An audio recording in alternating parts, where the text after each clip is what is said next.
Where do the top 2023 NBA draft prospects fit into the San Antonio Spurs roster? We're going to talk about that now, Spurs fans. I don't ever slow up, no I don't take I got no love for the fakeness. If you wanna play tough and wanna hate this, I'll always show up and make a statement. What is up, San Antonio Spurs fans? Welcome to TSR Sports. Found this article on ProjectSpurs.com that I wanted to share with you. And they're talking about if we draft in the top three, when we draft one of those players, where exactly they fit in the starting lineup. I want to talk about this and get your 2 cents. Which starting lineup intrigues you the most? Is there anything about a particular starting lineup that you like, something that you really don't like? Drop a comment down below. Let me know. Love hearing from you guys. Hit that thumbs up if you like support a fellow Spurs fan, and subscribe for more Spurs content. So without any further ado, let's just get right into it, into the article. And I wanted to highlight this right here, by the way, Spurs fans. If their recent play indicates anything, I'm not including the recent 2-out blowout losses at the time of the filming of this video, is that a healthy Spurs roster can compete with some of the best teams in the league. And when they are healthy, they have shown us they really can compete with anybody. I truly feel, Spurs fans, I do, that we're one player away. And if we draft first, second, maybe third, maybe that could get us back into the play-in, maybe even immediately make us a playoff team. We've seen the team turn around before with the drafting of David Robinson and Tim Duncan. Lightning can strike 3 times. Anyway, moving right along in the article. As the third worst team in the NBA, the Spurs are guaranteed to pick no later than 7th. In this scenario, again, they're expecting to pick in the top 3. So who do they have first? Brandon Miller. Brandon Miller, Spurs fans, is expected to be selected 2nd or 3rd overall, depending on who you ask. Regardless of how you feel about his proximity to a recent tragic event, so there was a deadly shooting that involved a 23-year-old woman not too long ago, and I'm just going to leave it at that. If you want to research that, you can find it on the Googles. And right now, he just hasn't been convicted of any type of crime or charged with a crime. So we're going to assume for this video that he is free and clear of that and just can focus on playing basketball. Moving right along. With the selection of Miller, presumably with the 3rd overall pick, the Alabama product would join the team playing the small forward position. Kellen Johnson is in this position currently, and it's highly unlikely that Johnson will be moved to the bench. I 100% agree with that. Kellen recently got a big contract extension. I see him staying in the starting lineup, barring something weird happening. In this scenario, Jeremy Sohan would take over as point forward, a forward that plays the point guard position, sending Tre Jones to the bench. Got to put asterisk there. That is if Tre Jones re-signs with the Spurs. Correct me if I'm wrong, but his contract is up this year. There's a chance he could possibly not rejoin the team in the offseason. Kellen Johnson will return to power forward, allowing Miller to learn the NBA game in the position he is most comfortable with. And Zach Collins would likely, and I think he will, and I think he's going to get extended, Spurs fans, stay on as a starting center. So with Brandon Miller being drafted by the Spurs, the projected starting lineup would be Jeremy Sohan, Devin Vassell, Brandon Miller, Keldon Johnson, and Zach Collins. And that would be, I guess, a kind of a bigger starting lineup from the norm. Brandon Miller is 6'9". Our point guard would be 6'9", with Vassell and Johnson being around 6'5", 6'6", and Collins, I think, is around 6'10", 6'11".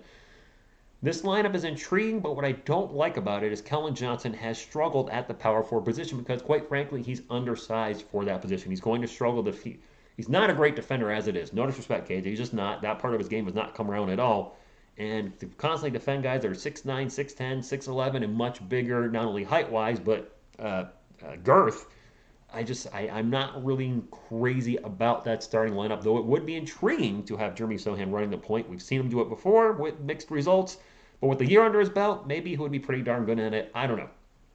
Up next, the overall consensus #1 draft pick, the prize of the upcoming draft, Victor Wembanyama. It would be a shock to most NBA fans if he wasn't picked first. I would be like, gosh.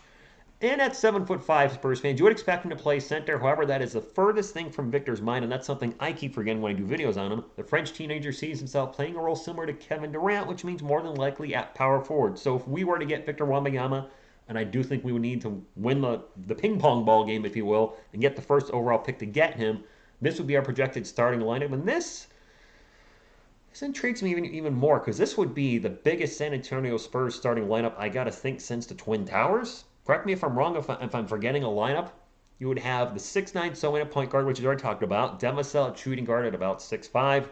Keldon Johnson at small forward about 6'6". And then at power forward, we would have the 7'5", and maybe even still growing, Victor Wembanyama, and then Zach Collins, again, staying at center. In this lineup, I've already done a video about the Spurs drafting Victor, but when I look at this, I'm like, man, that's a huge lineup. But one thing I've said many years covering the Spurs live on the YouTubes is how many second chance opportunities we give up and how many third chance opportunities we give up. So how often we're getting crushed on the boards from opposing teams or just giving up so many points in the paint.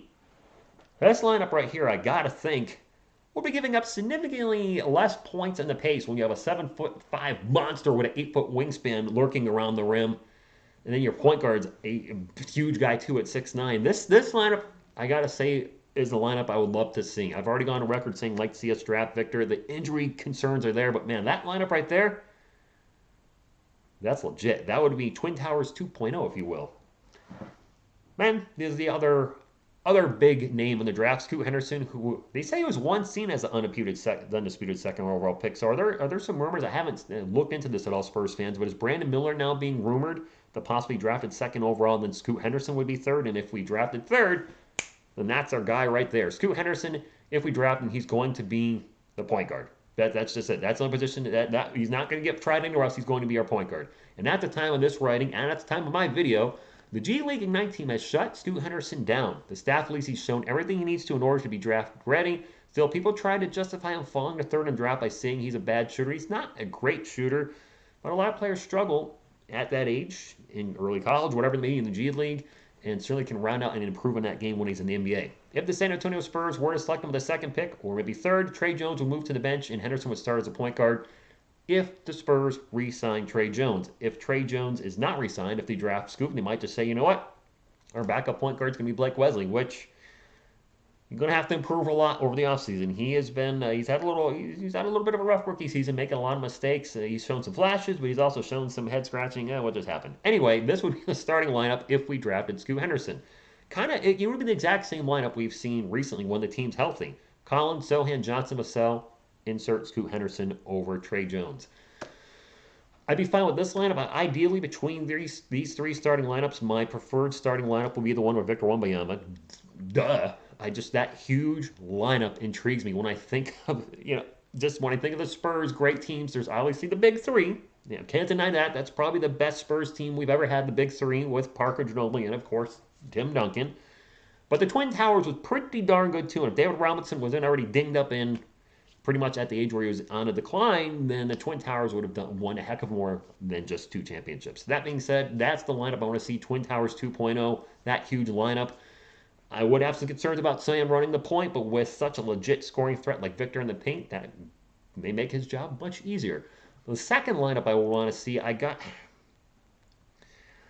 like Kellen at power forward, so I think this lineup we have right here, this projected lineup, I think this is what I'd ideally like to see second, and third would be the Brandon Miller lineup. Spurs fans, if San Antonio selects one of the Thompson twins, do you think they'd be a starter right away? They close with the article, and I got to say, any player we draft, if we fall somehow to 4th or 5th, I got to think we're starting them. You don't draft a player that high up in the draft and just stick them in the G League. We saw him start Jeremy Sohan, thank goodness, and I think whoever we draft this year is going to be a starter immediately as well. So that's pretty much all I got, Spurs fans. Let me know do you not want any of the 3 guys? Maybe you're one of the Spurs fans. You don't want Scoot Henderson. You don't want Victor Wembanyama. You don't want Brandon Miller. You want somebody else. Maybe you want one of the Thompson brothers. Maybe there's somebody else that's even directed down a little further in the draft that you feel would be a much better fit for our San Antonio Spurs. Man, I'm excited about the draft coming up. I know it's a few months away, but I'm just going to keep doing coverage and preview videos like this, and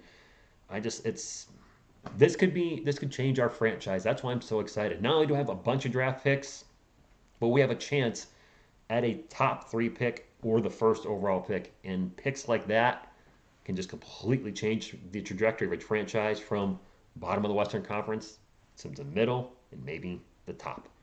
Thank you all, Spurs fans, and as always, go Spurs, go!